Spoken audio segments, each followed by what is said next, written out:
어떤 상황에도 나와 함께하고 계시는 그 하나님을 노래할 수 있습니다.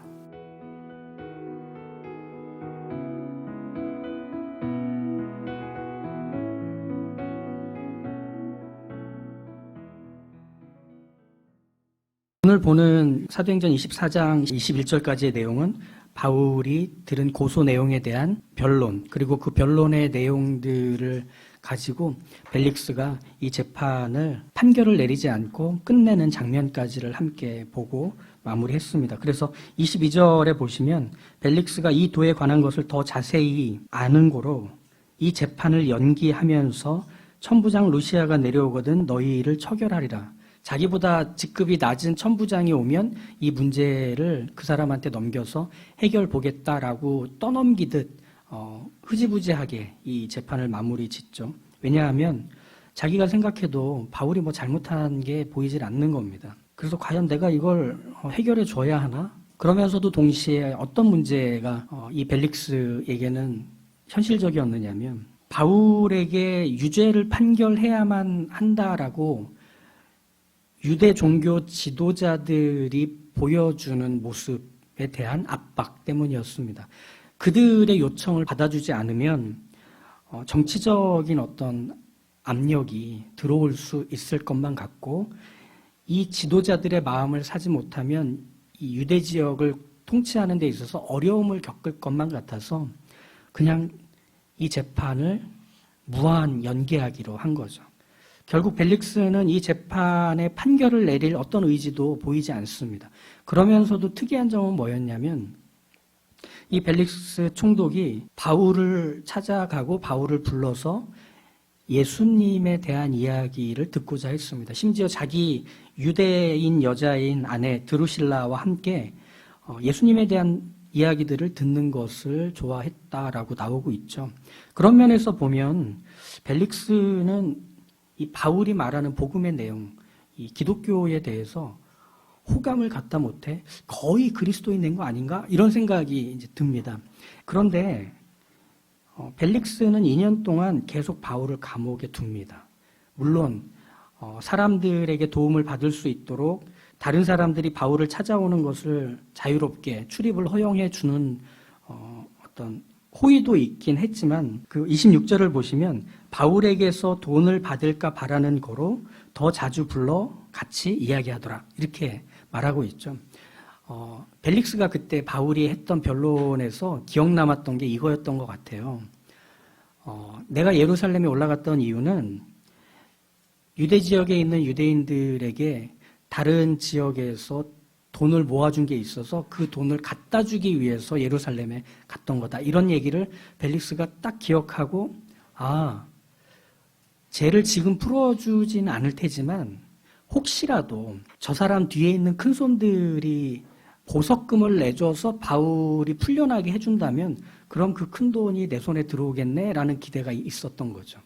그러니까 지금 두 가지가 같이 있는 겁니다. 얘를 통해서 돈을 벌 기대와 그리고 유대 지도자들의 이 정치적인 압박을 해소하기 위해서 바울을 아직은 묶어두고 있는 채로 이 벨릭스가 자신의 총독 재임 기간 동안 바울과 이런 관계를 맺고 있었다고 봐야 하는 거죠. 그런데 벨릭스가 자기 재임을 마치고 이제 새로운 가이사랴에 부임한 베스도라는 총독에게 훌렁 넘기고 가버립니다. 2년 동안 이 가이사랴 감옥에 갇혀있던 바울의 입장은 전혀 생각하지도 않고 후임에게 인수인계하고 벨릭스는 떠나버리죠. 베스도는 돈에 대한 욕심보다는 정치적인 야망과 계산이 분명했던 사람이었기 때문에 가이사랴에 부임하고 나서 이 베스도는 예루살렘에 올라갑니다. 그래서 유대 종교 지도자들을 먼저 만나죠. 총독 사무실이 있는 가이사랴에서 인수인계 받고 모든 행정과 재판, 경제 문제들을 보고받아서 그것들을 해결해야 하는 게 새로 부임한 총독의 첫 번째 임무일 것 같은데도 예루살렘에 먼저 올라가는 이유는 자기가 관할해야 되는 이 유대 지역에 그들의 정신적인 지도자들인 종교 지도자들을 먼저 만나야만 그들의 호의를 사서 보다 더 편하게 이 유대 땅을 다스릴 수 있을 거라고 계산을 했던 겁니다. 그러면 이렇게 생각할 수 있잖아요. 베스도가 예루살렘에 올라갈 때는 이 사람들이 원하는 게 있으면 최대한 들어줘야겠다. 그래서 내 편으로 만들어야겠다라는 마음을 갖고 올라갔을 게 분명합니다. 예루살렘에 올라가서 베스도가 만났던 유대 종교 지도자들의 요청은 바울을 다시금 예루살렘에 데려와서 판결을 받게 해달라 요청하는 거죠. 그리고 그 요청은 이미 이 가이사랴에서 예루살렘으로 내려올 때 매복해 있다가 바울을 죽이겠다는 계획이 깔려있는 요청이었죠. 정치적인 인물이었던 베스도는 유대 종교 지도자들의 의도를 너무 분명하게 알고 있었고 왜 이런 요구를 하는지도 확실히 이해했습니다. 하지만 부임하자마자 이 로마 시민인 바울이 길에서 암살당하게 둔다면 여러 가지 문제가 있지 않을까 하는 판단이 서서 이렇게 유대 종교 지도자들에게 제안을 하죠. 나랑 같이 당신들이 가이사랴에 내려가서 바울이 어떤 잘못이 있는지 고발을 해라. 그럼 내가 판결을 해주겠다. 이렇게 얘기합니다. 그래서 벨릭스가 미뤄뒀던 이 재판을 다시금 재개하겠다고 약속을 하고 내려가죠. 그리고 나서 10일 후에 몇몇 종교 지도자들과 함께 가이사랴로 돌아온 베스도는 바울을 그 이튿날 불러서 유대 종교 지도자들의 변호인단을 통해서 바울에 대한 고소 내용을 말하게 합니다. 근데 여기서 이 종교 지도자들의 변호인단들은 2년 전에 했던 얘기를 또 반복을 하죠. 특별히 달라진 거 없을 내용들이었습니다. 율법을 어겼고 성전을 더럽혔고 그리고 저자가 기어이 유대인들의 분열을 야기해서 큰 소동이 일어나 로마 제국이 위험하게 될 것이다. 이렇게 변론을 했지만 사실은 구체적인 증거를 내놓지는 못하는 고소 내용들이었을 뿐입니다. 이런 거 아닙니까? 하다 안 됐으니 쟤는 못생겨서 죽여야 돼요. 이런 것까지 얘기했겠죠. 유대 종교 지도자들의 의도는 너무 분명히 알고 있기 때문에 거기서 베스도는 바울에게 이런 제안을 하거든요. 내가 보니까 이 문제는 종교적인 이유가 더 큰 것 같은데 그렇다면 예루살렘에 올라가서 사내들인 공회를 열고 거기서 너를 고소한 증인들과 대질 신문을 시켜서 이 문제를 해결했으면 좋겠다. 단 내가 판결을 내리도록 예루살렘에 같이 가겠다. 이렇게 얘기를 하죠. 여기까지 보면 이 베스도가 바울의 편을 드는 것처럼 보이잖아요. 근데 다 아는 거예요. 베스도도 알고 유대 종교 지도자들도 알고 심지어 바울도 아는 예루살렘에 올라가면 바울은 죽는다라고 하는 것에 베스도가 따라간다고 거기서 죽지 않을까? 그런 일은 없게 된다는 거죠. 바울은 이렇게 말합니다. 바울이 이르되 내가 가이사의 재판 자리 앞에 섰으니 마땅히 거기서 신문을 받을 것이라. 당신도 잘 아시는 바와 같이 내가 유대인들에게 불의를 행한 일이 없나이다. 만일 내가 불의를 행하여 무슨 죽을 죄를 지었으면 죽기를 사양하지 아니할 것이나 만일 이 사람들이 나를 고발하는 것이 다 사실이 아니면 아무도 나를 그들에게 내줄 수 없나이다. 내가 가이사께 상소하노라 한대.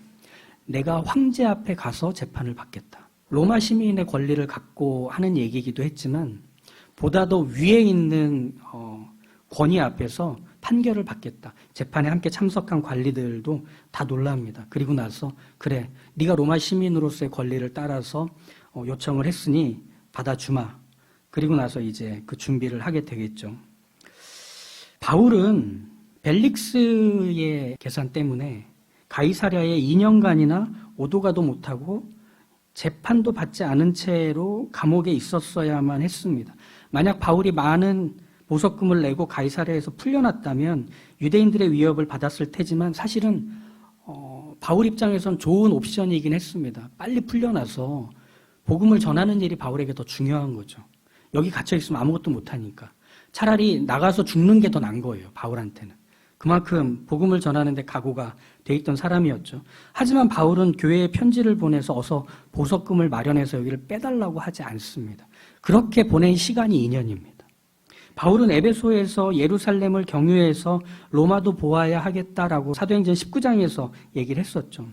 유대 땅에 사는 그리스도인들을 돕는 구제금을 예루살렘 교회에 다 주고 그리고 나서 바울은 로마로 갈 계획을 다 마련해 두고 있었습니다. 그러다가 지금 가이사랴에 묶인 거예요. 그러니까 바울 입장에서 보면 모든 계획이 딱 스톱이 돼버린 겁니다. 게다가 예루살렘에 갇혀 있을 때 예수님이 얘기하셨잖아요. 바울에게 로마에서도 나의 일을 증거하여야 하리라. 그런데 그 임무를 맡았는데도 2년이나 모든 게 스톱된 거예요. 이 2년은 다만 바울이 쉬는 시간이 아닙니다. 바울이 편하게 요양하고 있는 시간이 아닙니다. 빨리 예수님의 이 복음을 로마에 가서 전해야 하는데 빨리 자기가 계획했던 모든 그 계획들을 이루기 위해서 내가 지금 여기서 하루를 이렇게 보내면 안 되는데 라고 여겨야 되는 시간들이 쌓이고 쌓인 게 2년이 되는 거예요. 바울에겐 로마로 가는 계획이 딱 멈춰버린 그 2년. 예수님께서 맡기신 임무를 어떻게 감당해야 할지 알 수 없는 그 2년의 시간이 바울에게는 어떻게 해야 되지? 라고 하는 시간이었을 겁니다. 그러니 유력한 누군가의 힘을 빌어서 보석금을 내서 빨리 나가고 싶지 않았을까요? 또 다른 방식으로 하나님, 감옥 문이 열려서 제가 여기서 탈출하게 좀 도와달라고 하는 기도도 하지 않았을까요? 저라면 했을 것 같아요. 가이사랴 감옥에서의 2년을 어떻게 바울이 버텼는지 사실 잘 모르겠습니다. 그냥 누가는 2년이 지났다 이렇게 짤막하게 쓰고 있으니 우리는 짤막하게 쓴 기록만 확인할 뿐이지 무슨 2년을 보냈는지는 상상도 못할 것 같습니다. 할 수 있는 거라고는 바울이 똑같은 매일을 견디는 것뿐입니다. 언제 나간다는 날짜도 받지 못한 이 미결수의 하루하루는 그렇게 쌓여만 갔던 거죠. 이런 비슷한 일들을 우리는 종종 겪곤 해요. 생각보다 우리가 그런 시간들을 지나왔습니다. 아무 일도 일어나지 않는 정말 답답한 시간들이 계속 쌓였던 인연들이 있지 않습니까? 그 가이사랴의 감옥과도 같은 그냥 매일매일이 버려지는 것 같은 내가 할 일이 있는데 내가 계획한 게 있는데 아무 변화가 일어나지 않는 하나님도 침묵하는 것 같은 그런데 이런 비슷한 일을 우리가 아는 믿음의 사람들이 겪어왔다는 것을 우리가 바울뿐 아니라 또 다른 사람들을 동원해서도 확인할 수 있을 것 같습니다. 요셉을 한번 생각해 볼까요? 요셉은 노예로 팔려버립니다. 그래서 애굽으로 가죠. 애굽의 왕인 바로의 경비대장인 보디발의 집으로 이 소년 노예는 들어가게 됩니다. 근데 거기서 열심히 일했나 봐요. 인정을 받았는데 이 보디발의 아내가 이 요셉을 유혹하다가 유혹을 못하고 하지만 누명을 써서 왕의 죄수들이 갇히는 감옥에 요셉까지 갇히게 됩니다. 그런데 거기에는 하나님의 계획이 있었죠. 그래서 두 사람의 관원장이 그 감옥으로 들어오죠. 술 맡은 관원장, 떡 굽는 관원장. 이상하게 그 두 사람은 같은 꿈을 꾸는데 내용은 다른. 그래서 마음에 큰 근심이 있죠. 요셉이 그들에게 묻습니다. 왜 이렇게 근심을 하는가? 그러니 요셉에게 그 꿈의 내용들을 얘기합니다. 그 꿈을 듣고 나서 요셉이 얘기를 해주죠. 3일 후에 술 맡은 관원장인 당신은 복권이 될 겁니다. 그래서 다시 궁궐로 들어갈 겁니다. 하지만 떡 굽는 관원장인 당신은 3일 후에 교수형으로 죽게 될 겁니다. 이렇게 얘기를 합니다. 그 3일 후는 애굽왕 바로의 생일이었거든요.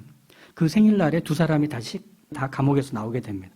술 맡은 관원장은 정말 복권이 돼서 바로 옆에서 술을 따르게 되고 떡 굽는 관원장은 목매달려 죽게 됩니다. 감옥에 갇혀 있을 때의 요셉은 이 꿈을 해석해주고 술 맡은 관원장에게 이런 부탁을 하거든요. 당신이 잘 되시거든 나를 생각하고 내게 은혜 베풀어서 내 사정을 바로에게 아뢰어 이 집에서 나를 건져주소서 이렇게 부탁을 합니다. 그런데 이 꿈을 해석해준 요셉을 술 맡은 관원장은 까맣게 잊습니다. 그리고 나서 2년이 지납니다. 그럼 그 2년 동안 요셉은 어떻게 이 감옥에서 시간을 보냈을까요? 술 맡은 관원장이 나가는 뒷모습을 보면서 요셉은 설레었을 거예요. 아, 다행이다. 이제 내일 나갈 수 있겠구나. 그러면 이발이나 좀 해볼까? 이러면서 나갈 준비를 했겠죠. 하나님께서 이 두 간원장의 꿈을 해석할 수 있게 해주신 것만 봐도 자신을 이 감옥에서 내보내게 하시는 게 하나님의 뜻이라는 걸 요셉이 너무 분명하게 알잖아요. 그죠? 그러니까 술 맡은 간원장이 나가는 건 자기도 이제 나가는 거예요. 하지만 감옥에 여전히 갇힌 요셉에겐 2년간 아무 일도 일어나지 않습니다. 그런데 우리가 알다시피 그 2년 후에 우리가 아는 애굽의 2인자 요셉이 되죠. 그럼 그 2년간 어떤 일이 요셉에게 있었을까요? 그런 어떤 일이 있었는지 성경은 말해주지 않아요. 그냥 2년이 지났다고만 해요. 이 바울처럼 말이죠. 그런데 어떤 변화가 있었는지는 비교를 통해서 알 수 있는 내용이 있습니다. 요셉이 바로에게 대답하여 이르되 내가 아니라 하나님께서 바로에게 편안한 대답을 하시리이다. 이렇게 얘기하죠. 바로가 요셉에게 물었거든요. 네가 꿈을 잘 해몽한다면서 요셉이 말하죠. 내가 아니라 하나님이 당신에게 답을 하실 겁니다. 그럼 이걸 뭘로 비교를 할 수 있느냐면 술 맡은 관원장과 떡 굽는 관원장에게 꿈을 해석하기 전에 해줬던 이 요셉의 말입니다. 요셉이 그들에게 이르되 해석은 하나님께 있지 아니하니까 청하건대 내게 이르소서. 자, 비교를 한번 해보면 이런 거예요. 두 관원장 앞에서 꿈을 해석해 주던 감옥에 갇혀있던 요셉은 해석은 하나님께 있습니다. 그러니 나에게 말씀해 주십시오라고 합니다. 그러니까 꿈을 해석하는 건 하나님이지만 하나님이 나를 통해 해석한다고 알고 있던 요셉이었습니다. 그런데 2년이 지난 요셉에게는 어떤 변화가 일어나는가? 당신에게 이 꿈을 해석해주고 답을 주실 수 있는 분은 하나님입니다. 내가 아닙니다. 어떤 차이인지 아시겠어요? 이 요셉의 대답은 그가 견디고 참아낸 2년이 묻어있는 대답입니다. 하나님이 나를 통해 꿈을 해석하게 하실 것이라 여기던 요셉이 내가 아니라 하나님이 당신에게 편안한 답을 하실 것이라고 말할 수 있는 요셉으로 바뀌었기 때문입니다. 2년이란 시간은 요셉을 하나님 앞에 세우도록 만든 시간이었던 겁니다. 하나님은 늘 요셉과 함께 하시고 요셉에게 인자를 더하사 그가 하는 일들이 다 풀리고 좋은 성과를 맺게 하셨습니다. 보디발의 집에서, 심지어 감옥에서도 말이죠. 늘 요셉의 앞과 뒤와 옆과 위와 아래를 하나님으로 다 채우던 요셉의 삶이었습니다. 그런데 그걸 누가 알고 있었냐면 요셉이 알고 있는 게 아니라 요셉의 주변 사람들이 압니다. 저 사람에게 일을 맡기면 일이 다 잘 되더라. 저 사람은 뭘 해도 잘 되는 거 보니 저 사람이 믿는 하나님, 저 사람이 믿는 신이 저 사람을 돕는가 보다. 주변 사람들, 보디발과 이 감옥을 지키는 간수장이 다 알고 있습니다. 근데 요셉이 아는지는 잘 모르겠어요. 그런데 이 2년이라는 시간, 하나님의 뜻이 이루어지지 않는 그 2년, 내가 계획하고 준비한 것들이 다 멈춰져 버리는 그 2년이라는 시간을 통해서 요셉이 확인한 것은 뭐냐면 나의 앞과 뒤와 옆과 위와 아래에 하나님이 가득 채워져 있었다라는 것을 인정했던 시간이었던 겁니다. 그 전에 계셨던 하나님이 이제 그가 인정하는 하나님이 된 거죠. 아, 하나님 나와 함께 하시는구나. 누명과 내버림과 외면과 잊혀짐을 내 가까이 두는 게 아니라 나를 빽빽하게 채워내시는 하나님 자신이 내 가까이 계시다는 것을 인정하게 만들 수밖에 없는 그 인연을 하나님이 살게 하셨기 때문에 그런 거죠. 그래서 그 인연으로 인해서 요셉은 내 계획, 내 소망, 내 생각보다 훨씬 가깝고 구체적인 하나님을 지금으로 알게 된 겁니다. 그러니 내가 하는 게 아니라 하나님이 하십니다라는 말을 할 수가 있게 된 거죠. 요셉 자신이 하나님과 함께하고 있다는 것을 자기 입으로 인정한 사람이 되었기 때문입니다. 또 다른 사람을 한번 생각해 볼까요? 다윗이 있습니다. 사울에게 쫓겨서 도망을 치다가 적의 적은 아군일 거야 생각을 해서 블레셋 가드 왕 아기스에게로 도망을 갑니다. 그런데 그 아기스 왕의 부하들이 다윗을 단번에 알아보고 이렇게 얘기하죠. 왕이여 기억하소서. 저 사람은 다윗입니다. 사울은 천천히요, 다윗은 만만이라고 했던 우리의 철천지 원수인 다윗이 우리에게 왔으니 당장 죽이는 게 맞습니다. 그러니 다윗이 그 얘기를 듣고 너무 두려워서 침을 흘리면서 미친 채 하고 그 자리를 피해 도망을 갑니다. 그리고 유대 땅으로 다시 넘어와서 굴에 숨어버립니다. 자기가 잘못한 게 없어요. 사울의 질투와 미움으로 도망다니는, 그리고 이스라엘을 구하기 위해서 골리앗을 죽였던 것이 결국은 부메랑이 돼서 다시 자기 자신에게 위협이 돼서 돌아온 이 상황, 어떻게 해야 되지? 하나님이 나를 왕으로 세우신다면서. 근데 지금 이 계획들은 어떻게 된 거지? 왜 하나님이 나를 도와주시지도 않고 아무도 나를 지켜주지 않는가? 어떤 상황도 열리지 않는가? 내 계획은 어떻게 해야 되나? 하며 굴에 숨어 있었습니다. 그런데 그 굴에 숨어 있는 다윗을 누가 끄집어내냐면 그런 같은 형편에 처한 사람들이 다윗을 찾아가서 그 굴에서 다윗을 만납니다. 왜냐하면 다윗은 하나님과 함께하는 사람이라고 그를 찾아간 사람들이 다 알고 있었기 때문에. 누구만 모르고 있을까요? 다윗만 모르고 있습니다. 그래서 다시 가드왕 아기스에게 이 세력을 만들어 들어가서 사울을 피해서 목숨을 보존합니다. 근데 너무 창피하잖아요. 다른 나라에 숨어 있다는 것. 하지만 지금의 이 상황은 너무 억울하고 비참하고 외롭고 막막한 시간들이었을, 이 다윗의 도망가는 그 삶.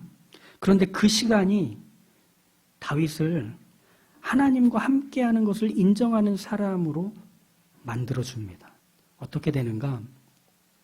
아말렉 사람들이 다윗이 없는 틈을 타서 그의 가족들과 그의 재산을 다 훔쳐서 약탈해서 가버립니다. 이제 다윗과 함께하는 600명의 사람이 쫓아가다가 그 중에 200명이 더 이상 못 가겠다며 시냇가에 남게 되고 400명이 마저 쫓아가서 다 구해주고 데리고 옵니다. 그리고 나서 그 시내에 남은 사람들을 향해서 전쟁에 참전했던 사람들이 야, 너넨 아무것도 안 했잖아. 너네 가족만 데리고 우리에게서 떠나. 너희는 아무 쓸모 없어. 라고 하는 것에 다윗이 그들을 막아서면서 하는 말이 있습니다. 다윗이 이르되 나의 형제들아 여호와께서 우리를 보호하시고 우리를 치러 온 그 군대를 우리 손에 넘겼은즉 그가 우리에게 주신 것을 너희가 이같이 못하리라. 이 일에 누가 너희에게 듣겠느냐? 전장에 내려갔던 자의 분깃이나 소유물 곁에 머물렀던 자의 분깃이 동일할지니 같이 분배할 것이니라. 이렇게 얘기합니다. 그 시내의 이름이 부솔이라고 하는 시내였습니다. 다윗은 자기가 피를 흘렸고 자기가 상처를 입었지만 그 전쟁에 나가서 기어이 자기의 가족들과 재산을 되찾아옵니다. 그런데 여기서 다윗은 기억합니다. 내가 승리한 게 아니라 나와 함께 하시는 하나님이 승리하게 하신 거다. 내가 싸운 게 아니라 나와 함께 하시는 하나님이 칼을 들고 싸우셨던 것이다. 다윗의 변화를 아시겠어요? 변방으로 밀려나고 숨어 다녀야 했던 그 다윗의 삶에서 그의 앞과 뒤와 왼쪽과 오른쪽과 위아래를 채우는 분이 하나님뿐이라는 것을 기어이 인정하게 합니다. 그러면서 뭐가 빠져나갔을까요? 억울함, 속상함, 무언가 모든 게 막혀 있는 것 같은 괴로움과 막막함, 실망, 좌절, 이런 것들을 내 곁에 두지 않기로 하는 겁니다. 하나님을 빽빽하게 경험하기 시작하는 거죠. 맞습니다. 도망의 시간, 굴에 숨었던 시간, 아무것도 나아지지 않는 것처럼 보이는 그런 모든 시간들을 믿음의 사람들이 보내는 장면들은 성경에 끊임없이 나옵니다. 바울도 여전하고요. 근데 그들이 그 시간을 보내도록 하나님이 허락하신 이유는 뭐냐면 내가 너희의 하나님 되는 것을 너희가 알아야 할 뿐만 아니라 내가 너희의 하나님이 되기 위해 너희와 함께하고 있다는 것을 인정해라. 너희 곁에서 구체적이며 늘 확신에 찬 확인이 두려움이나 절망이어서는 안 된다. 외로움이나 좌절이어서는 안 된다. 내가 그것들보다 크다. 그리고 내가 그것들보다 더 가까이 있다. 라는 것을 알려주시는 시간을 믿음의 사람들은 보낸다는 겁니다. 우린 이런 착각을 해요. 하나님이 나하고 함께 하시면 난 다 잘 될 거야. 이 내용 자체는 착각이 아니에요. 정말 하나님이 함께하고 계시는 인생은 하나님이 책임지시고 보호하시고 열매 맺게 하시는 인생인 것은 분명합니다. 그건 믿으십시오. 하지만 착각은 뭐냐면 그래서 지금 나는 괜찮을 거야. 그래서 지금 내 문제들은 없을 거야. 나는 금방금방 그 문제들로부터 벗어나게 될 거야. 라는 확신이 바로 착각이 되는 겁니다. 아니요. 그것들이 우리의 삶에 눌러앉아서 계속 우리를 힘들게 만들 수 있습니다. 그래서 우리가 아무 일도 안 되는 것처럼 그저 매일매일이 쌓여서 지루한 인연을 보내고 계획도 성취되지 못하고 그리고 나의 누명이 벗겨지지도 않고 내가 한 걸음 더 나아가는 데 있어서 뒤로 끊임없이 잡아채는 힘들로 우리를 계속 건드리고 위협한다는 겁니다. 이 가이사랴의 감옥과도 같은, 왕의 죄수들이 갇히는 감옥과도 같은, 아둘람의 굴과도 같은 시간들입니다. 근데 놀라지 마십시오. 하나님이 우리에게 그 시간들을 허락하십니다. 그 시간은 하나님을 확인하는 시간이 되게 하실 것이고 무엇보다도 그 시간을 지나가고 있는 우리는 복 있는 사람입니다. 시편 73편에 이렇게 말합니다. 내가 항상 주와 함께하니 주께서 내 오른손을 붙드셨나이다.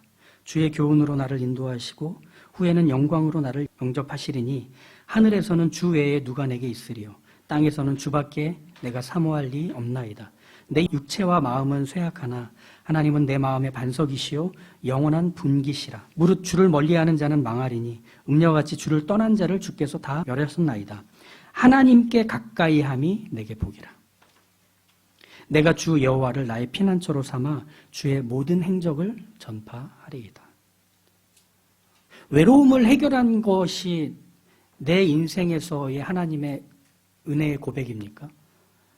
내 계획이 비로소 성취된 것, 내 삶의 어떤 깊은 터널을 통과한 것, 이 편에서 저 편으로 훌쩍 쉽게 건너간 것이 하나님이 내게 주신 은혜의 증거이며 고백이 되고 있습니까?